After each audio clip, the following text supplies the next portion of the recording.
ಅದು 2025 ಮೇ 16ನೇ ತಾರೀಕು.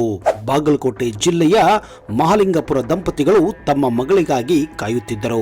ಒಂದು ವಾರದ ಹಿಂದೆ ಅವಳು ತೀರಾ ಅನಾರೋಗ್ಯದ ಕಾರಣ ಅವಳನ್ನ ಬೆಳಗಾವಿ ಜಿಲ್ಲೆಯ ರಾಯಬಾಗ ತಾಲೂಕಿನ ಮೇಕಳಿಯ ರಾಮ ಮಂದಿರ ಲೋಕೇಶ್ವರ ಮಹಾರಾಜ ಸ್ವಾಮಿಗಳ ಬಳಿ ಅವಳನ್ನ ಬಿಟ್ಟು ಬಂದಿದ್ದರು. ಅವರಿಂದ ಅವಳ ಆರೋಗ್ಯ ಸಮಸ್ಯೆ ಪರಿಹಾರವಾಗಬಹುದು ಅಂತ ಅವರ ನಂಬಿಕೆ ಇತ್ತು. ಮೇ 13ನೇ ತಾರೀಕು ಮಠಕ್ಕೆ ಆ ದಂಪತಿಗಳು ಫೋನ್ ಮಾಡಿ ಮಗಳ ವಿಚಾರವನ್ನ ತಿಳಿದುಕೊಳ್ಳಲು ಪ್ರಯತ್ನ ಪಟ್ಟಿದ್ದಾರೆ. ಆಗ ಆ ಮಠದಲ್ಲಿದ್ದ ಒಬ್ಬ ಶಿಷ್ಯನಿಂದ ಗೊತ್ತಾಗಿದ್ದು ಅವರ ಮಗಳು ಸ್ವಾಮೀಜಿಯ ಜೊತೆ ತಮ್ಮ ಮನೆಗೇನೆ ಬಿಟ್ಟು ಬರಲು ಹೋಗಿದ್ದಾರೆ ಅಂತ ಮಾಹಿತಿ ಸಿಗುತ್ತದೆ. ಆದ್ರೆ 2 ದಿವಸಗಳಾದರೂ ಕೂಡ ಮಗಳು ವಾಪಸ್ಸು ಬರೆದಿದ್ದನ್ನ ಕಂಡು ಆ ಇಬ್ಬರು ದಂಪತಿಗಳು ಮಗಳಿಗಾಗಿ ಆತಂಕ ಪಟ್ಟಿದ್ದರು. ಮೇ 16ನೇ ತಾರೀಕು ಒಂದು ಅಪರಿಚಿತ ಸಂಖ್ಯೆಯಿಂದ ಅವರ ಮೊಬೈಲ್ಗೆ ಒಂದು ಫೋನ್ ಬರುತ್ತದೆ. ಆ ಕಡೆಯಿಂದ ಜೋರಾಗಿ ಅಳುತ್ತಿದ್ದ ತಮ್ಮ ಮಗಳ ಧ್ವನಿಯನ್ನ ಕೇಳಿದ್ದಾರೆ. ಆಗಲೇ ಅವರಿಗೆ ಏನೋ ತೊಂದರೆ ಆಗಿದೆ ಅಂತ ಅನಿಸಿಬಿಟ್ಟಿದೆ. ತಕ್ಷಣವೇ ಗಂಡ ಹೆಂಡತಿ ಮಗಳು ಇದ್ದ ಜಾಗಕ್ಕೆ ದೌಡಾಯಿಸಿದ್ದಾರೆ. ಆಗ ಆ ಚಿಕ್ಕ ಬಾಲಕಿ ಮಹಾಲಿಂಗಪುರ ಬಸ್ ಸ್ಟ್ಯಾಂಡಿನ ಒಂದು ಮೂಲೆಯಲ್ಲಿ ಅಳುತ್ತಾ ಕುಳಿತಿದ್ದಳು. ತಂದೆ ತಾಯಿಗಳು ಯಾಕೆ ಅಳುತ್ತಿದ್ದೀಯಾ ಅಂತ ಕೇಳಿದಾಗ ಆ ಅಪ್ರಾಪ್ತ ಬಾಲಕಿ ಬಿಚ್ಚಿಟ್ಟ ಆ ಭಯಾನಕ ಸಂಗತಿ ಕೇಳಿ ತಂದೆಗೆ ಆಕ್ರೋಶದ ಜ್ವಾಲೆ ಉರಿಯುತ್ತಿದ್ದರೆ ತಾಯಿ ಅಳುತ್ತಾ ಕುಳಿತಿದ್ದಳು. ಅಷ್ಟಕ್ಕೂ ಆ ಅಪ್ರಾಪ್ತ ಬಾಲಿಕೆ ಜೊತೆ ಆ 2 ದಿವಸ ಏನಾಗಿತ್ತು ಅನ್ನೋದು ಕೇಳಿದ್ರೆ ನೀವು ಕೂಡ ರೊಚ್ಚಿಗೆಳೋದು ಗ್ಯಾರಂಟಿ. ಮಠವೇ ದೇವಾಲಯ, ಮಠದಲ್ಲಿರುವ ಆ ಗುರುವೇ ದೇವರು ಅನ್ನುವ ಮಟ್ಟಿಗೆ ಆ ಮಠ ಇತ್ತು. ಆದ್ರೆ ಇದ್ದಕ್ಕಿದ್ದ ಹಾಗೆ ಆ ಮಠವೇ ಪುಡಿಪುಡಿಯಾಗಿ ಹೋಗಿತ್ತು.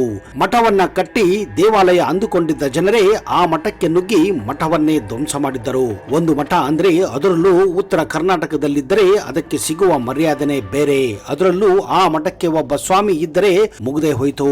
ಅವನು ಕೇವಲ ಆ ಮಠಕ್ಕೆ ಸ್ವಾಮಿಯಲ್ಲ, ಇಡೀ ಊರಿಗೆ ಅಲ್ಲ, ಅಕ್ಕಪಕ್ಕದ ಊರುಗಳೆಲ್ಲ ಆ ಸ್ವಾಮಿಯನ್ನ ದೇವರೆಂದು ಭಾವಿಸುತ್ತಾರೆ ಅಲ್ಲಿಯ ಜನ. ಕಾರಣ ಆ ಸ್ವಾಮಿಯೇ ತಮ್ಮನ್ನ ಕಾಪಾಡುವ ದೇವರೆಂದು ಅವರ ನಂಬಿಕೆ.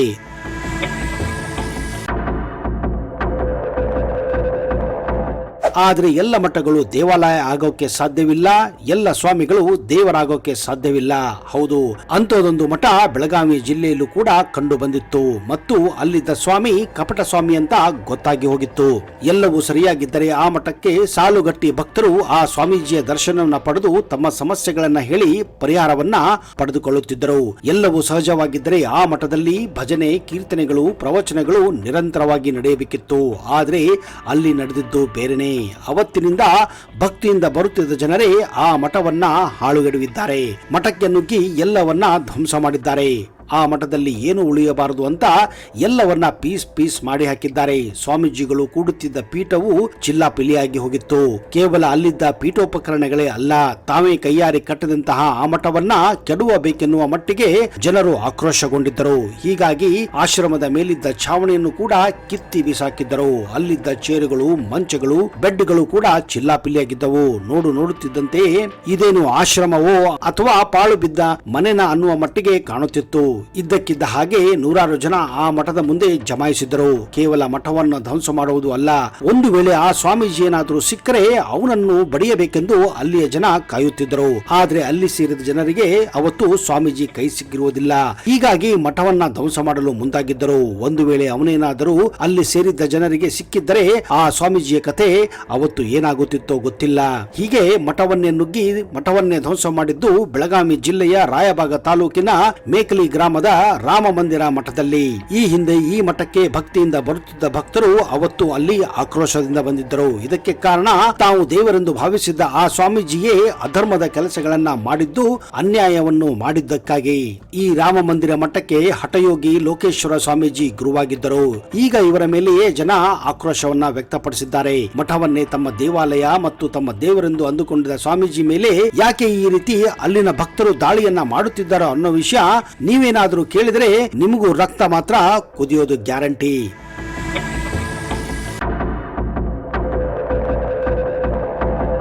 ಹೌದು, ಇದಕ್ಕೆಲ್ಲ ಕಾರಣ ಮಠದಲ್ಲಿ ನಿರಂತರವಾಗಿ ನಡೆಯುತ್ತಿದ್ದಂತಹ ಕೆಲವೊಂದು ಅನೈತಿಕ ಚಟುವಟಿಕೆಗಳು. ಹೀಗಂತ ಅಲ್ಲಿನ ಸುತ್ತಮುತ್ತಲಿನ ಜನರೇ ಹೇಳುತ್ತಾರೆ. ಇದಕ್ಕೆ ಸಾಕ್ಷಿ ಎನ್ನುವ ಹಾಗೆ ಮಠದಲ್ಲಿ ಸಿಕ್ಕಂತಹ ಕೆಲವು ವಸ್ತುಗಳು ಹಲವರನ್ನ ಬೆಚ್ಚಿ ಬೀಳಿಸಿದ್ದವು. ಮಠ ಅಂದರೆ ಅಲ್ಲಿ ವಿಭೂತಿ, ಕುಂಕುಮ, ದೇವರು, ಪೂಜೆ ಸಾಮಗ್ರಿಗಳು, ಅಧ್ಯಯನ ಮಾಡಲು ಪುಸ್ತಕಗಳು, ಧರ್ಮೋಪದೇಶ ಮಾಡುವಂತಹ ಭಗವದ್ಗೀತೆ, ರಾಮಾಯಣ, ಮಹಾಭಾರತ, ಪುರಾಣದ ಪುಸ್ತಕಗಳು, ಇವುಗಳೆಲ್ಲ ಇರಬೇಕಾದಂತಹ ಜಾಗದಲ್ಲಿ ಅಲ್ಲಿ ಕಂಡು ಬಂದಿದ್ದು ಮಚ್ಚು, ಚಾಕುಗಳು, ಲಾಂಗುಗಳು, ಕಾಮಪುರಾಣದ ಪುಸ್ತಕಗಳು ಅಷ್ಟೇ ಅಲ್ಲ, ಮೇಲಾಗಿ ಆ ಮಠದಲ್ಲಿ ಕಾಂಡೋಮ್ಗಳು ಕೂಡ ಕಂಡು ಬಂದಿದ್ದವು ಎಂದು ಪ್ರತ್ಯಕ್ಷದರ್ಶಿಗಳು ಹೇಳಿಕೊಂಡಿದ್ದಾರೆ. ಈತ ಮಠದ ಸ್ವಾಮಿಯಲ್ಲ, ಇವನು ಮಟ್ಕ ಭವಿಷ್ಯ ನುಡಿಯುವ ಸ್ವಾಮಿಯಾಗಿದ್ದ ಅಂತ ಅಲ್ಲಿನ ಭಕ್ತರು ಮಾತನಾಡಿಕೊಂಡಿದ್ದರು. ಮಟ್ಕ ಆಡೋರೆ ಇವನ ಭಕ್ತರಾಗಿದ್ದರು, ಇಸ್ಪೇಟ್ ಆಡೋರೆ ಇವನ ಸ್ನೇಹಿತರಾಗಿದ್ದರು. ಈ ಸ್ವಾಮೀಜಿಯನ್ನ ಮಠದ ಸ್ವಾಮಿ ಅನ್ನಬೇಕೋ ಅಥವಾ ಮಟ್ಕ ಸ್ವಾಮಿ ಅನ್ನಬೇಕೋ ಅನ್ನೋದು ದೊಡ್ಡ ಪ್ರಶ್ನೆಯಾಗಿತ್ತು. ಕಾರಣ ಇವನು ಮಠದ ಏಳಿಗೆ ಮಾಡುವ ಬದಲು ಮಟ್ಕ ಭವಿಷ್ಯ ನುಡಿಯಲು ಪ್ರಾರಂಭಿಸಿದ್ದ. ಅಷ್ಟೇ ಅಲ್ಲ, ಇವನು ಮಟ್ಕ ನಂಬರ್ ಹೇಳುವುದರಲ್ಲಿ ಪಂಟರಾಗಿದ್ದ. ಇವನು ಹೇಳಿದ ನಂಬರೇ ಬೀಳುತ್ತದೆ ಅಂತ ಇವನನ್ನು ನಂಬಿದಂತಹ ಆ ಮಟ್ಕ ಗ್ಯಾಂಗ್ ಇಲ್ಲಿ ಇತ್ತೀಚೆಗೆ ಜಾಸ್ತಿ ಆಗಿತ್ತು.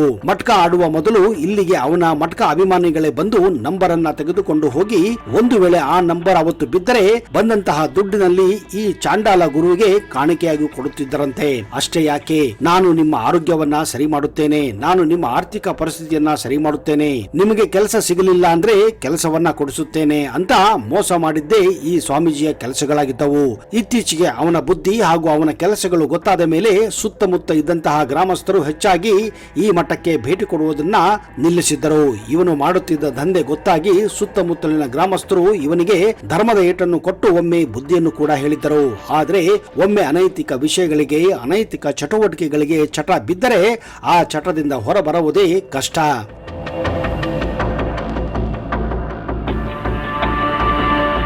ಆದರೆ ಈ ಸ್ವಾಮೀಜಿ ಮಾತ್ರ ತನ್ನ ಅಧರ್ಮದ ಕೆಲಸಗಳನ್ನ ಧರ್ಮದ ಜಾಗದಲ್ಲಿ ಮುಂದುವರಿಸಿಕೊಂಡು ಹೋಗಿದ್ದ. ಹೀಗಾಗಿ ಅಕ್ಕಪಕ್ಕದ ಜನರಂತೂ ಇವನ ಮಠಕ್ಕೆ ಹೋಗುವುದನ್ನೇ ನಿಲ್ಲಿಸಿದ್ದರು. ಬದಲಾಗಿ ಇಲ್ಲಿ ಎಲ್ಲಾ ಕಳ್ಳರ ಗುಂಪೆ ಇವನ ಮಠಕ್ಕೆ ಬರುತ್ತಿತ್ತು. ಕೆಲವು ಗೊತ್ತಿಲ್ಲದ ಜನರು ದೂರದ ಊರುಗಳಿಂದ ಇವನ ಬಳಿ ಸಮಸ್ಯೆಯನ್ನ ಹೇಳಿಕೊಂಡು ಪರಿಹಾರಕ್ಕಾಗಿ ಬರುತ್ತಿದ್ದರು. ಒಮ್ಮೆ ಇವನ ಕೆಟ್ಟ ನಡವಳಿಕೆ ಬಗ್ಗೆ ಗೊತ್ತಾದ ಮೇಲೆ ಅಂತಹ ಭಕ್ತರು ಯಾವತ್ತೂ ವಾಪಸ್ಸು ಆಗುತ್ತಿರಲಿಲ್ಲ. 2019ರಲ್ಲಿ ಈ ಲೋಕೇಶ್ವರ ಸ್ವಾಮೀಜಿ ಮೊಟ್ಟ ಮೊದಲ ಬಾರಿಗೆ ರಾಯಬಾಗ ತಾಲೂಕಿನ ಮೇಕಳಿಯ ರಾಮ ಮಂದಿರ ಮಠಕ್ಕೆ ಬಂದು ಈ ಮಠವನ್ನ ಸುಧಾರಿಸುತ್ತೇನೆ, ಉದ್ಧಾರ ಮಾಡುತ್ತೇನೆ, ಈ ಮಠಕ್ಕೆ ಒಳ್ಳೆಯ ಹೆಸರು ತರುತ್ತೇನೆ, ಅಲ್ಲಿದ್ದ ಜನರಿಗೆ ಉಪದೇಶ ಮಾಡುತ್ತೇನೆ ಅಂತ ಅಲ್ಲಿ ಬಂದಿದ್ದ. ಮುಂದೆ 2 ವರ್ಷಗಳ ಕಾಲ ಅಂದ್ರೆ 2021ರವರೆಗೆ ಆ ಊರಿನ ಜನರನ್ನ ತನ್ನ ಮುಷ್ಟಿಯಲ್ಲಿ ಹಾಕಿಕೊಂಡಿದ್ದ. ಕೆಲವು ರಾಜಕೀಯ ವ್ಯಕ್ತಿಗಳನ್ನು ಕೂಡ ಅವನ ಅಧೀನದಲ್ಲಿದ್ದರು. ಹೀಗೆ ತನ್ನ ದಬ್ಬಾಳಿಕೆಯನ್ನ ಆ ಊರಿನ ಮೇಲೆ, ಆ ಮಠದ ಮೇಲೆ ಮಾಡುತ್ತಿದ್ದ. ಆದ್ರೆ 2025 ಮೇ 13ನೇ ತಾರೀಕು ನಡೆದ ಘಟನೆ ಈ ಎಲ್ಲ ಲೆಕ್ಕಾಚಾರವನ್ನ ಬುಡಮೇಲು ಮಾಡಿತ್ತು.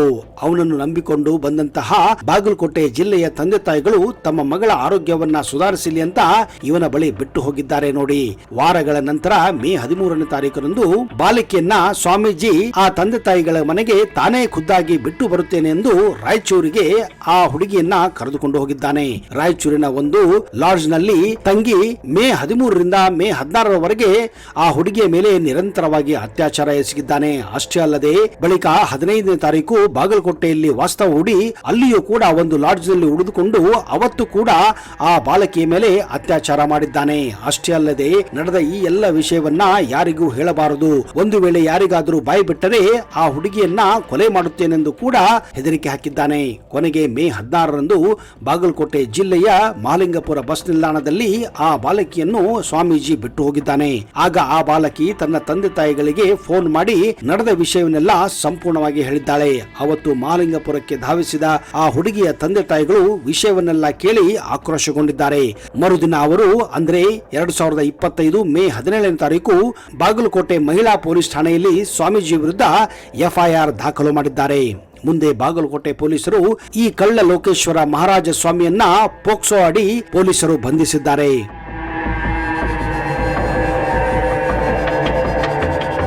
ನೋಡಿದಿರ ಸ್ನೇಹಿತರೆ, ಇತ್ತೀಚೆಗೆ ಕಳ್ಳ ಸ್ವಾಮಿಗಳ ದಂಧೆಯೇ ಜಾಸ್ತಿ ಆಗಿ ಹೋಗಿದೆ. ಯಾವುದಕ್ಕೂ ಇಂತಹ ಕಳ್ಳ ಸ್ವಾಮಿಗಳಿಂದ ದೂರ ಇರೋದೇ ಒಳ್ಳೆಯದು. ಜಾಗೃತವಾಗಿರಿ ಸ್ನೇಹಿತರೆ. ಈ ಒಂದು ಘಟನೆಯ ಬಗ್ಗೆ ನಿಮ್ಮ ಅನಿಸಿಕೆಯನ್ನ ದಯವಿಟ್ಟು ಕಮೆಂಟ್ ಬಾಕ್ಸ್ ಅಲ್ಲಿ ಹಾಕಿ.